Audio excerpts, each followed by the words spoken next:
പ്രത്യാശയുടെ തീർത്ഥാടകരാണ് നാം ഓരോരുത്തരും. ഇന്നു മുതൽ 8 നോമ്പ് ആരംഭിക്കുകയാണ്. പരിശുദ്ധ അമ്മയോടൊപ്പം നമുക്ക് യാത്ര ചെയ്യാം.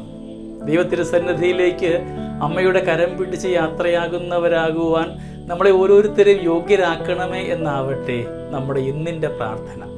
പരിശുദ്ധ അമ്മ മാതാവ് ദൈവത്തിൽ ശരണപ്പെട്ടതുപോലെ പ്രത്യാശയോടുകൂടെ നമ്മുടെ ജീവിതയാത്രയും അനുഗ്രഹമാകണമേ എന്നൊരു ആഗ്രഹത്തോടു കൂടി ആവട്ടെ നമ്മൾ ഈ 8 നോമ്പിലേക്ക് ഇറങ്ങുന്നത്.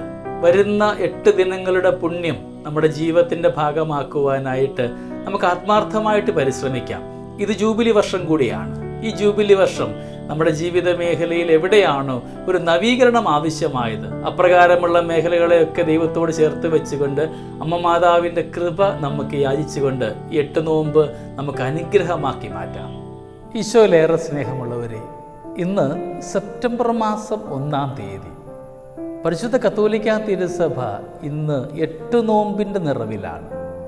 അമ്മ മാതാവിൻ്റെ പിറവി തിരുനാൾ ഒരുക്കമായിട്ടുള്ള ഈ 8 നോമ്പിലേക്ക് നമ്മളെ ഓരോരുത്തരെയും ഏറെ സ്നേഹത്തോടു കൂടെ നമുക്ക് ചേർത്ത് വയ്ക്കാം. അമ്മ മാതാവിൻ്റെ വലിയ മാധ്യസ്ഥ്യവും പ്രാർത്ഥനയും ഒക്കെ നമ്മുടെ അനുദിന ജീവിതത്തിന് അനുഗ്രഹമാകണമേ എന്നൊരു ചിന്ത നമുക്കെന്നും ഉണ്ടാവട്ടെ.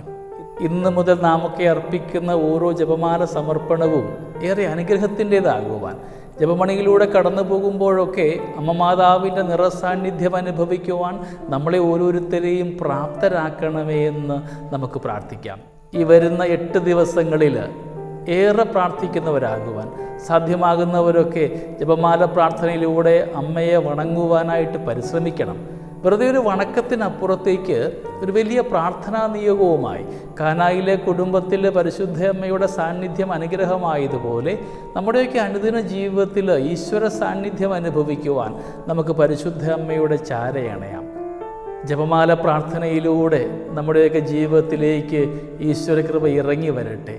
നമ്മെ നമ്മുടെ ദൈവവുമായിട്ട് ബന്ധിപ്പിക്കുന്ന വലിയ ഘടകമാണ് പരിശുദ്ധ അമ്മ. അമ്മ വഴി ഈശോയിലേക്ക് എത്തുവാൻ നമ്മളെ ഓരോരുത്തരെയും യോഗ്യരാക്കണമേ എന്ന് പ്രാർത്ഥിക്കാം. പാപരഹിതയാണ് പരിശുദ്ധ അമ്മ.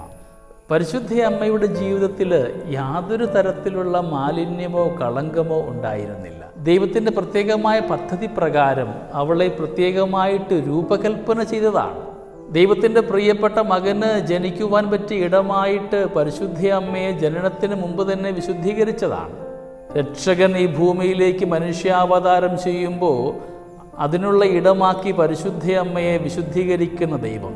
നമുക്കറിയാം, യോവാക്കീമും അന്നാമ്മയും പരിശുദ്ധ അമ്മയുടെ മാതാപിതാക്കൾ. അവരുടെ ഏറെ നാളത്തെ പ്രാർത്ഥനയുടെ ഉത്തരമാണ് പരിശുദ്ധ അമ്മ. വാർദ്ധക്യത്തിൽ അവർക്ക് ലഭിച്ച സ്വർഗീയ സമ്മാനം.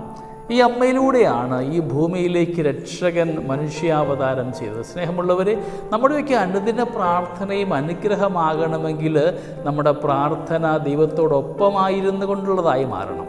നമുക്ക് പ്രാർത്ഥിക്കുന്നുണ്ട് പലപ്പോഴും. നമ്മുടെ പ്രാർത്ഥനയിൽ എത്രമാത്രം ആത്മാർത്ഥതയുണ്ട്, എത്രമാത്രം ആഴമുണ്ട്.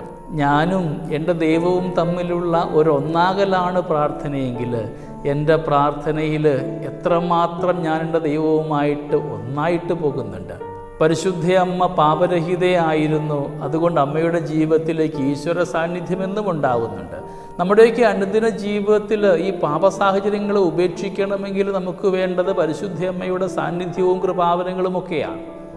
പരിശുദ്ധ അമ്മയുടെ സ്വർഗീയ മാധ്യസ്ഥ്യം അപേക്ഷിച്ചുകൊണ്ട് നമ്മുടെയൊക്കെ അനുദിന ജീവിതത്തിലെ എല്ലാ പാപക്കറകളെയും നമുക്ക് തുടച്ചു നീക്കാം. നമ്മുടെ പ്രാർത്ഥന ഇന്ന് ഇപ്രകാരമാവട്ടെ: പരിശുദ്ധ അമ്മേ, അങ്ങ് പാപരഹിതയായിരുന്നതുപോലെ ഞങ്ങളുടെയൊക്കെ ജീവിതത്തിലും പാപ സാഹചര്യങ്ങളെ ഉപേക്ഷിച്ചുകൊണ്ട് ഞങ്ങളുടെ കൺമുമ്പിലുള്ള പാപമേഖലയിലേക്ക് വീണു പോവാതെ അവിടെ നിന്നും ഓടിയകലുവാൻ, വീണുപോയ ഇടങ്ങളിൽ നിന്നും പിടഞ്ഞെഴുന്നേൽക്കുവാനുള്ള ശക്തി ഞങ്ങൾക്ക് സമ്മാനിക്കണമേ. ഈ 8 നോമ്പിൻ്റെ ദിനങ്ങളിലൊക്കെ നമുക്ക് അമ്മയോടൊപ്പമാവാം. ജപമണികളും കയ്യിലേന്തിക്കൊണ്ട് അനുദിന ജീവിതത്തിലെ ഈശ്വര സാധനയുണ്ടാകുവാനായിട്ട് നമുക്ക് പരിശ്രമിക്കാം. നമ്മുടെയൊക്കെ അനുദിന ജീവിതത്തിൽ പ്രാർത്ഥന ഒരു സാധനയാക്കിക്കൊണ്ട് പണ്ടെപ്പോഴോ നഷ്ടമായി പോയ പ്രാർത്ഥനാ ചൈതന്യമൊക്കെ വീണ്ടെടുക്കുവാൻ. നമ്മുടെ കുഞ്ഞുനാളിലൊക്കെ നമ്മുടെയൊക്കെ ഭവനത്തിൽ സന്ധ്യാപ്രാർത്ഥന ഉണ്ടായിരുന്നു. ഇന്ന് വന്ന് പ്രാർത്ഥനയുടെ സമയങ്ങളൊക്കെ മാധ്യമങ്ങൾ കൈയടക്കിയിരിക്കുകയാണ്. മാധ്യമങ്ങളുടെ സഹായത്താൽ പ്രാർത്ഥനയെന്ന കടമ ചെയ്യുന്നവരും ഇല്ലാതില്ല. ദൈവസന്നിധിയിൽ ആത്മാർത്ഥമായിട്ട് പ്രാർത്ഥിക്കുവാനായിട്ട് നമുക്ക് പരിശ്രമിക്കാം. പാപരഹിതയായ പരിശുദ്ധ അമ്മേ, ഞങ്ങളുടെയൊക്കെ ജീവിതത്തിൽ ഈശ്വര സാന്നിധ്യമുണ്ടാകുവാൻ ഞങ്ങൾക്ക് വേണ്ടി മാധ്യസ്ഥം വഹിക്കണമേ. നമുക്ക് ഈ 8 നോമ്പിൻ്റെ ദിനങ്ങളൊക്കെ ഒരു പ്രാർത്ഥനയുടെ ദിനങ്ങളാക്കി മാറ്റാം. ദൈവം നമ്മളെല്ലാവരെയും സമൃദ്ധമായി അനുഗ്രഹിക്കട്ടെ. നമ്മുടെ കർത്താവ് ഈശോ മിശിഹായുടെ കൃപയും പിതാവായ ദൈവത്തിൻ്റെ സ്നേഹവും പരിശുദ്ധാത്മാവിൻ്റെ സഹവാസവും നമ്മോട് കൂടെ എന്നും ഉണ്ടായിരിക്കട്ടെ, ഇപ്പോഴും എപ്പോഴും എന്നേക്കും. ആമേൻ.